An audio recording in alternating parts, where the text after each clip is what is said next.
Welcome to On the Trail. I'm Steve Evans.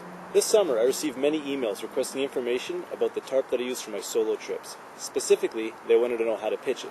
So today I'm going to show you how to pitch a tarp 3 different ways, and these 3 ways happen to be my favorite.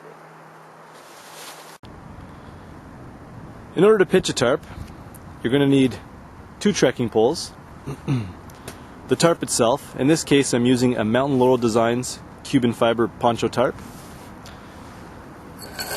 You're going to use 8 stakes.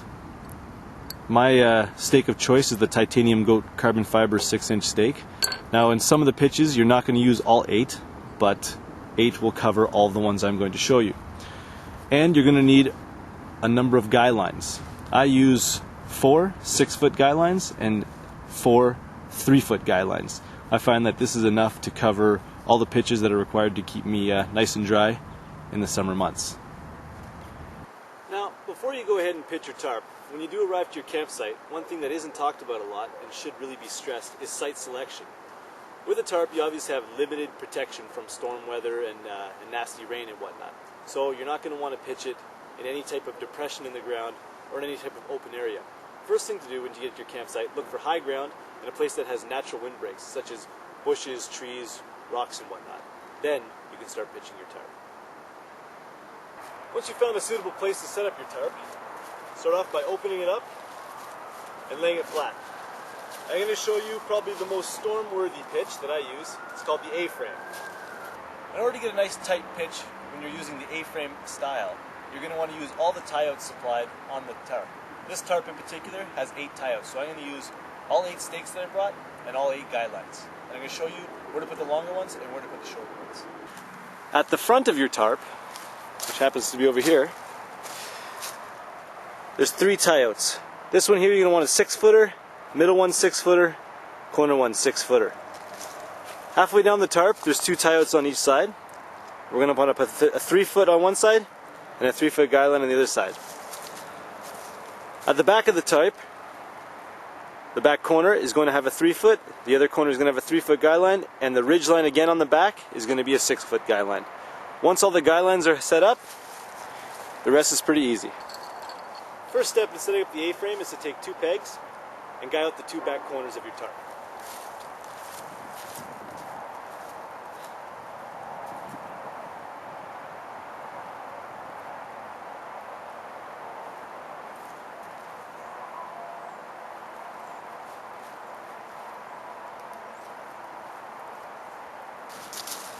Step 2 is to set your front pole height for your entrance and guy out the opposite side of the tarp.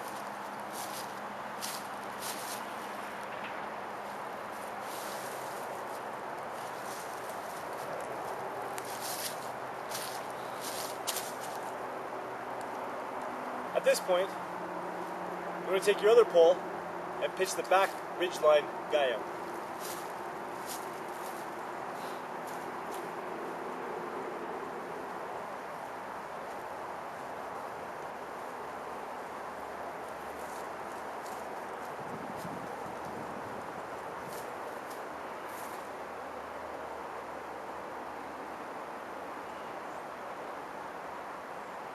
With the back completely staked out, it's time to do the front 2 corners.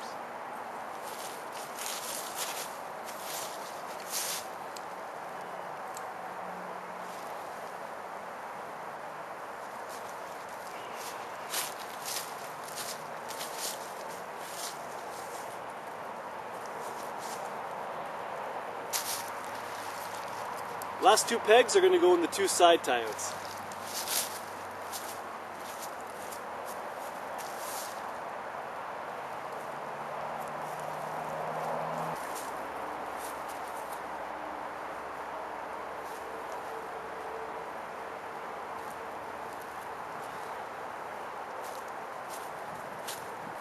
So there you have it, the A-frame. This one's good for rainy days or stormy weather, but you're going to see that it's quite open on the sides for ventilation. If you have a really nasty storm coming in, adjust the guy lines for a tighter pitch, and it'll be fend off the weather a little bit more. Let me show you. So by cutting the guy line lengths in about a half, and you can do this easily by just simply adding a knot halfway down, that's what I do. You can get a much tighter pitch, and that'll protect you from quite a bit of weather. Remember also that the hood on top of any poncho tarp should either be tied off or, even better, guide out to a tree or something like that to give it a nice tight pitch. Next pitch I'm going to show you is called the half pyramid. It's probably one of my favorite pitches. It's going to require 6 stakes and 3 guidelines. Step 1 for the half pyramid pitch, you're going to take 3 stakes and place each one in the tie-outs along the back of the tarp.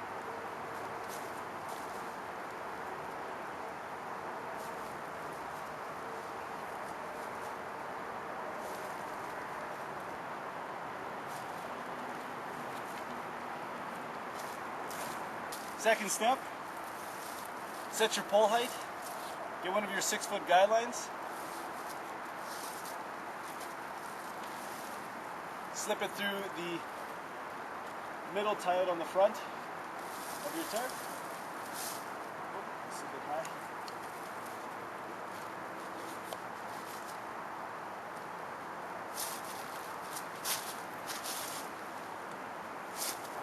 Remaining step in the process, take your last 2 stakes, you have a guy line on each corner. I've got them set up as 6 feet right now, you can use them shorter if you want, and pitch, set those guys out.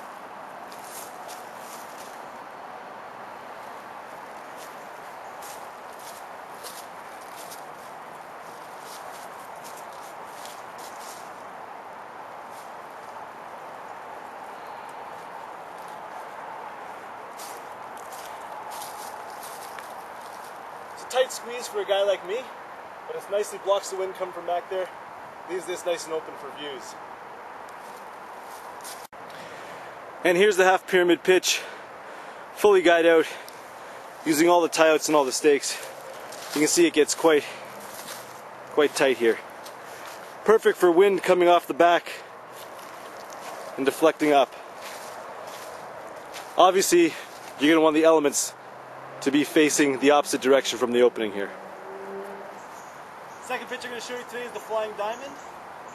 With the wind coming from the back towards here, you're going to take 1 peg, put it in the back corner. Next step, take another peg, put it in the corner right beside it. If you want a little bit of room, you can add a guy line if you want.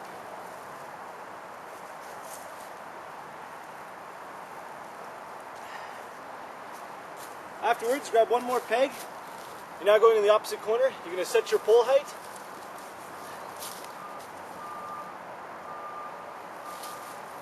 And stake it out. Next, you're going to add a guy line in the back corner.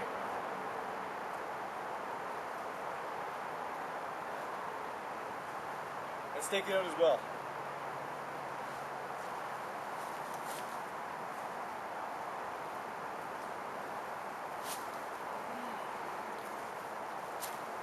Fix this up a little bit. Things aren't working out quite as you expected. Alright.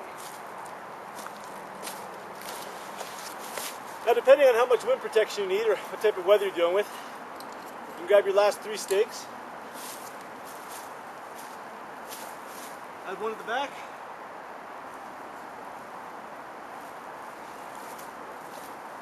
One back here.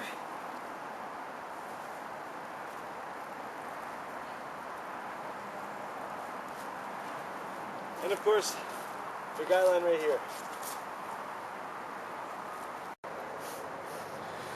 And there you have the flying diamond. Nice open air for a beautiful night.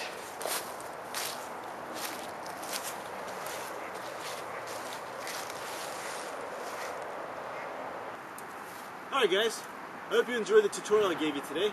I realized that I didn't go into a lot of detail with repositioning the pegs and tightening the guy lines, but I think I've given you enough to get started. If you do have any questions or you're having some trouble, you're always welcome to send me an email. I'm always happy to help. I'm Steve Evans, and I'll see you on the trail.